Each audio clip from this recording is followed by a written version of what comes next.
Also, this year is the 40th anniversary of Japan's #1. Now looking back, during a half century about Asian story. First is Japan Miracle, the story, then Four Little Dragon, Yes. then China story. Yeah. You are so good at picking topic. What's the secret? Yeah. Why I picked them? Part of it is luck, because Once is luck, two times maybe luck, but so many years. First of all, I tell you about Japan. You know, before I went to Japan, I had about 1 year when I knew I would likely go there. So at that time, there were not many good social science studies. So I tried to read all different disciplines. I read history, economics, political science, tried to get a broad background. And then I tried to find some particular study where I could go deeper. I'm not a historian. My PhD thesis was on families of Irish American, Italian American, old American families, and emotionally disturbed children. So when I started out in Japan, I first started to study mental health of children. But then one day, one of my Japanese families said, you know, there's a difference between salarymen and other families. And that lit up a light. That's really interesting. It's a sort of openness to the big ideas. The new middle class did not mean they just got rich. It meant that the structure of those families' life when they worked for a big organization was very different from the independent business people. So as a whole structure became a new topic. So on the way to Japan, I visited, my wife and I had never traveled abroad. So we wanted to see the world. So in those days you could get an airplane ticket and stop in every country. And when I went to England, this is 1958, there were still many rubbles on the street from World War II bombing. And Japan was already cleaned up. It was very poor. Even the main streets of Tokyo, to me, were like alleys. But they were working very hard. I knew some of the facts, but I never thought about what's the big picture. I think the big picture is going from a structure where you had clans in Japan to a broader administrative structure. The transition from an organization of clans working together to a broader administrative state that has its own structure and ideology and so forth. And once I could see that broader perspective, a lot of the details fell in place. So that was my first book that ended New Middle Class. And then from 1960 until 75, I did not spend, I went every year, but not do it for a long time. 75 to 76, I went back for a whole year. When I was there, I realized, whoa, Japan is really coming up. And it has the potential for having much bigger impact on the world. And I'll give you an example of one country, and I think it was Peru. I talked to a local guy who he started out as the dealer for Japanese motorbike. He was so amazed at how rational the Japanese were, how hard they worked, and how they maintained quality, that he learned how to do modern quality, and he influenced some other people. That's when I began writing Japan as #1. So maybe I hadn't thought about it this way. If I say, what's my pattern of picking a big thing? It's I start from, you know, what is interesting, and then I say, oh, here's a big picture, and it's a kind of a new thing. I guess that maybe is my secret, that I keep thinking intellectually, and then I say, what is the big picture, and how does it fit together? What's really important is happening, and I suddenly hit on that, and that I think the big books I wrote, Japan is #1, and Dung, really came from that. Yeah. And I'm so curious how to keep your, energy, keep your ambition. Still try to engage something big. So, what's the motivation? Well, I'm not very happy in the United States what happened to political science and sociology. In the last 20, 30 years, they want to be scientific. And they can use new quantitative measures. Get a sample of 5,000 and this is correlated to this. But from my point of view, they don't do enough to see what is the context and what is the social background, what is the history. So the kind of research that I like, where you really get to know people and see historical context and see broad context, is not so popular. The other thing is universities now have become too bureaucratic.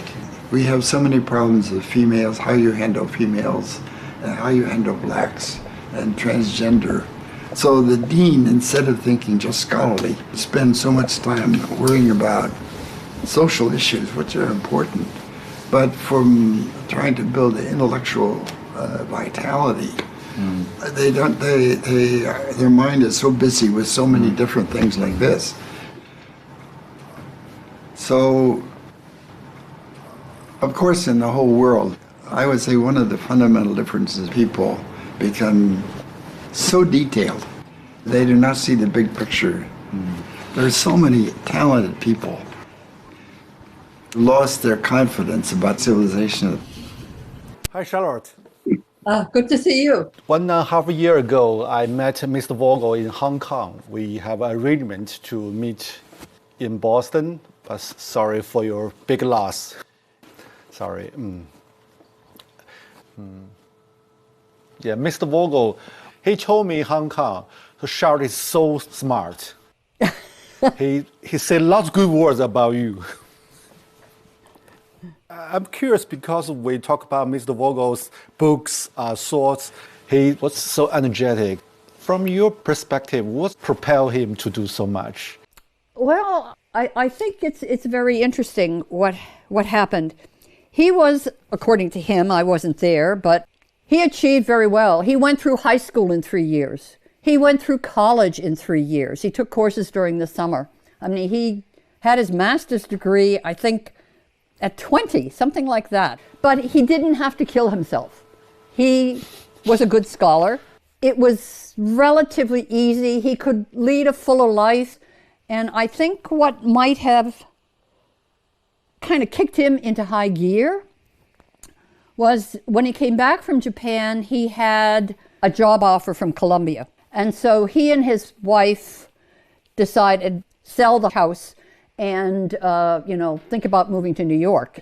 So he came up to Harvard, so went through the process of selling the house and dropped in on one of his former professors, John Pelzel. And they chatted. And it turned out that Harvard and actually several other major universities around the country had just been given the mission to develop a whole new generation of China scholars. We had just gone through the McCarthy period of purging. Purging is probably too strong a word, but casting suspicion on a lot of older scholars who had studied China, maybe they were communist leaning. And so once that was over, there was a decision made to start generating a whole new cohort of scholars to study China. And Pelzel said to Ezra, would you like to do China? Ezra had never taken a China course, didn't speak Chinese. Chinese is nothing like Japanese. I mean, a lot of Americans think, you just go from one to the other. I mean, as you know, they are totally different. And Ezra said, wow, China. He said he might be interested. So Pelzel got on the phone, called Fairbank and said, Ezra might be interested in this. This is all happening in the space of a long weekend. So Fairbank came over. He thought Ezra was a good candidate, and Ezra had to explain, actually, I have to tell Columbia by the end of this weekend whether or not I'm going to accept that job. So they said, okay, you can have the Harvard job. And I think that was when he really started to feel burdened, that he was going to have to really work like mad to justify that appointment. I mean, he was so glad to have the opportunity to be involved in a great change. And he was panicked about having to appear as a China expert on the basis of a 3-year fellowship out of the blue. You know, it was this constant need to prove himself worthy of that trust that kept him going. I mean, we knew he was a workaholic. Who doesn't know that? He was just very, very conscientious from a spouse and kids' point of view, more conscientious than we would have liked. And this was shortly after Ezra had died. And all kinds of people were saying, you know, how much Ezra meant to him. I mean, professional people, former students, people who had been fellows at Harvard, this kind of thing, who had just met him. And so I asked the kids, how do you feel when you hear all of these people praising your father? And I didn't even give them a chance to answer. I said, I'll tell you how I feel. I feel annoyed. And they burst out laughing because they felt exactly the same way. Why is he giving all of these people all of this time when we feel he's giving them our time?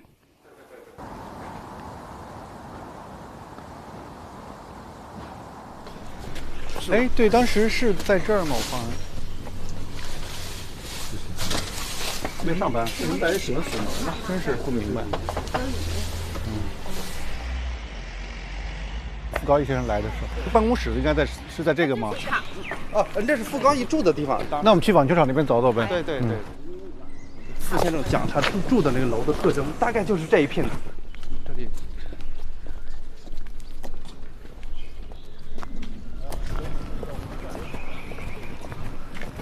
他那房子已经拆了是吧？等于是。看这个楼不太确定是哪个。看照片。这是有照片是吧？哦，这是，应该是没有拆的。这个有这个照片，基本上等会儿就能判定这个楼绝对没拆。没拆啊？是不是就是这个？有可能是不是这个呀？真有可能，好像就是吧？感觉有点像。这个是有前面的门廊的吗？就是好像。So what's your first impression on Guangzhou? I mean, in 1980, you went to Guangzhou together. Yes, that was part of a Harvard alumni tour, which, believe it or not, was doubling as our honeymoon. We had gotten married only a month earlier, and he thought this would be so exciting. We could spend our honeymoon in China, but it seemed very tense. We just felt that people were very nervous around foreigners. I mean, we were Americans.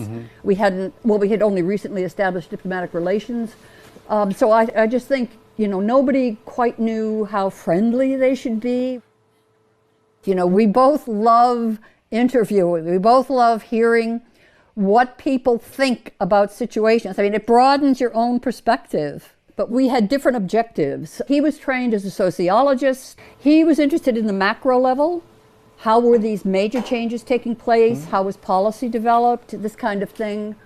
I'm an anthropologist. My primary data source is the ordinary person. What is their take on what's going on?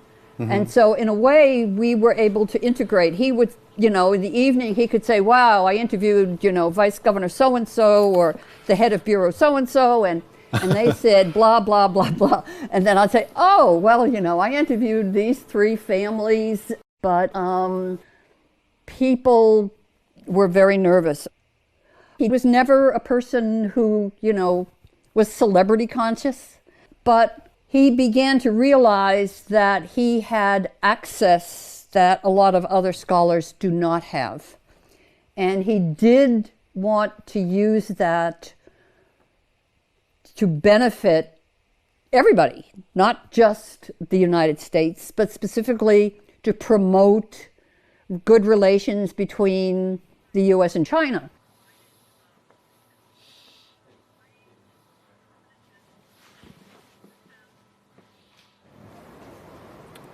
You said before that you study other countries because you want to use others' experience to maybe enlighten United States. Yes. During the past 5 decades, you travel deeply into China and Japan. Yes. So what's the major things you want to bring to United States, to Americans? Well, unfortunately, they don't listen enough. You know, if I really want to try to make America, if I really had power and really want to have fundamental, I think the experience of the countries that were late developers, where the country takes a more active role in trying to guide the whole country, would be really good. For example, we have good suburbs that have good schools. In poor neighborhoods, we have very poor schools, very poor teachers. If you had a national Ministry of Education, you would really try to have a national program, and you would have federal money, national money, to help the backward schools. So you'd have a much more equal educational system. So if I really had power and really want to use the example of Japan and China, I would say the government should take a much more active role.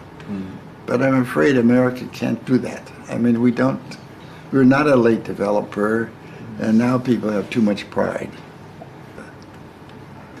But in some ways, I think my vision is bigger. I mean, you know, it's a very important intellectual task for the whole world.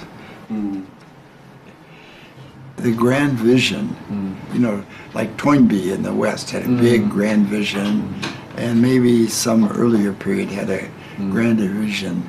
But I think now people are not looking forward enough. For example, the bureaucrats I knew in the 1950s, that generation who were thinking how you build a modern Japan were really very broad. And the bureaucrats now are much pettier. You know, they've become too small. I think that, you know, there are historical changes in different time periods. Whether you have a broad vision makes a big difference. For example, you know, humiliation could be used in different ways. It could be used as a stimulus to study and to learn more, to build a modern organization. The Meiji is, as I say, it's a modernization program and an integrated program, and succeeded, but then they had years of disaster. In the 1930s, they had taught patriotism so successfully that the leaders could not control it. And the defeat by the United States was so devastating, and they suffered so much. And then they had to revise, and now they have to accept a new role in the world. I mean, in a way, it's not so glorious. Japan must accept China as number one in Asia, and America is a much greater, bigger country.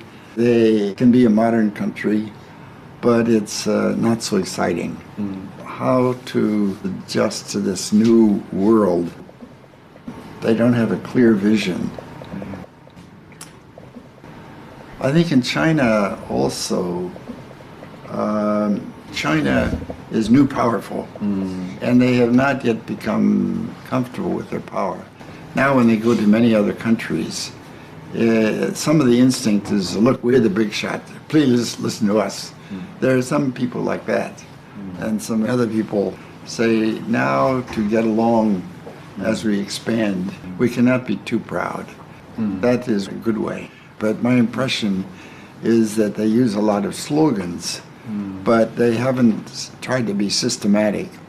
They did not have an overall systematic plan about learning from the world in every single area.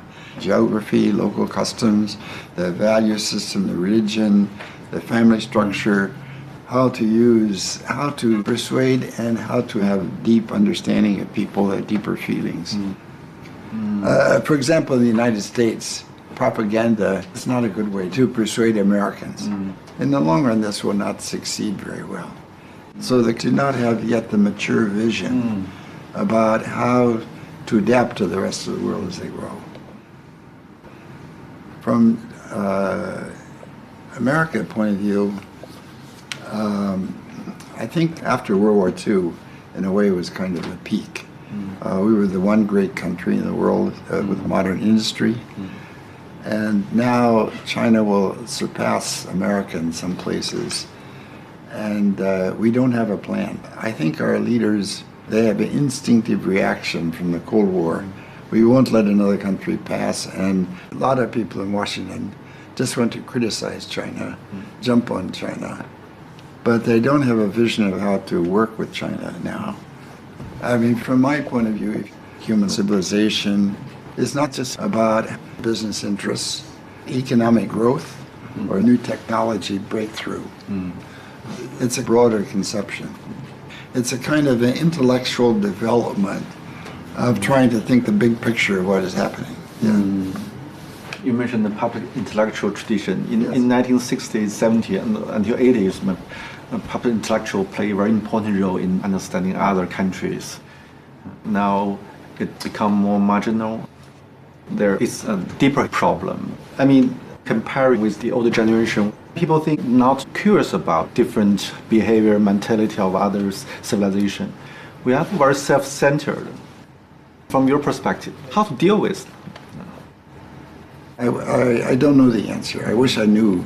I think it has to do with the new connection between communication and so forth.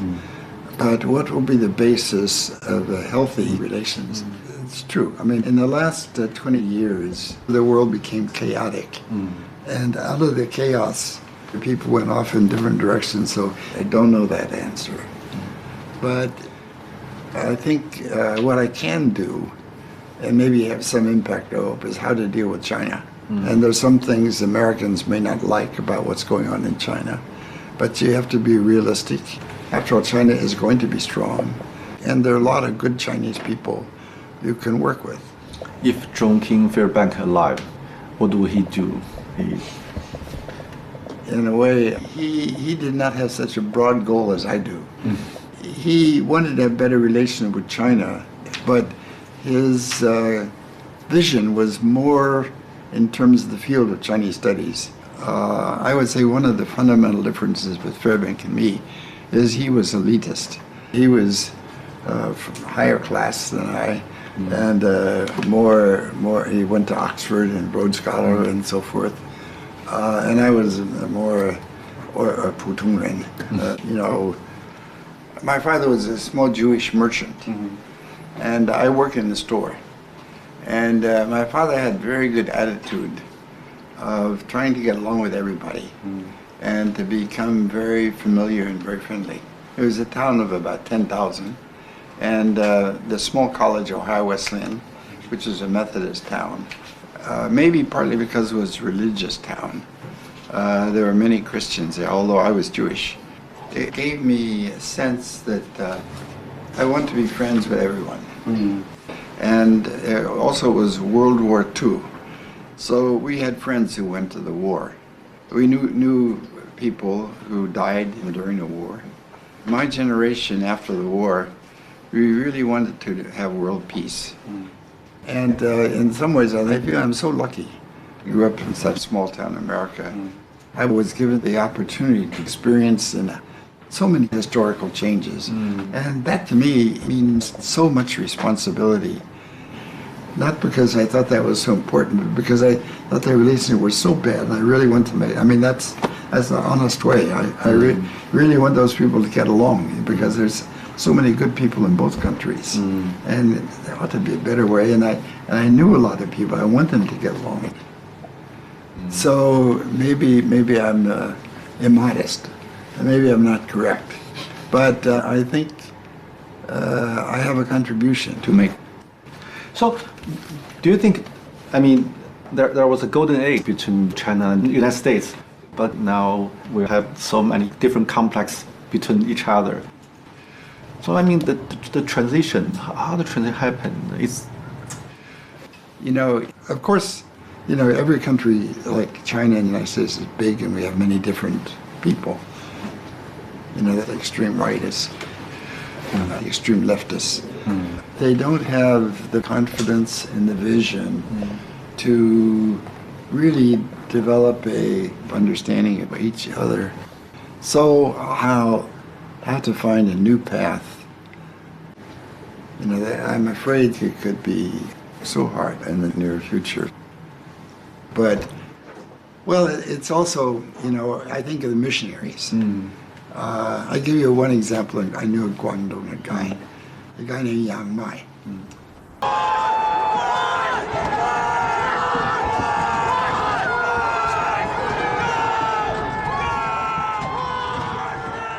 Recently, I always think of Yang Mai. This is a guy who went to Yenjing University and graduated in the late 1940s. He was studying Western economics, a free market economics. In 1949, he knew, oh boy, I will never get ahead. I will fail. So he became an engineer. So from 1949 until the early 1980s, he had no 作用, 没有发挥作用. But in Guangdong at the time of the late 80s, because he knew how markets operated. Suddenly he's useful now. Exactly. So suddenly, you know, he would go to a county and the guy in the county say, you know, how do we get enterprise here? So he played a very useful, constructive role. And he was my friend. He was my good friend in Guangdong. And I learned a lot from him. You know, in the whole world, there are so many talented people. Sometimes they have no chance, you know. It's sad, but they never. But sometimes some of those people have a chance later. So when I hear people say engagement didn't work, I say it's crazy. Yeah, history is not ended today. Some of those people who had very good understanding, now they must be very careful. But maybe 10 years later, they could play a very constructive role in development around the world. And now it would need to be organized and to give them more opportunity, more freedom to develop bigger ideas. So I won't give up.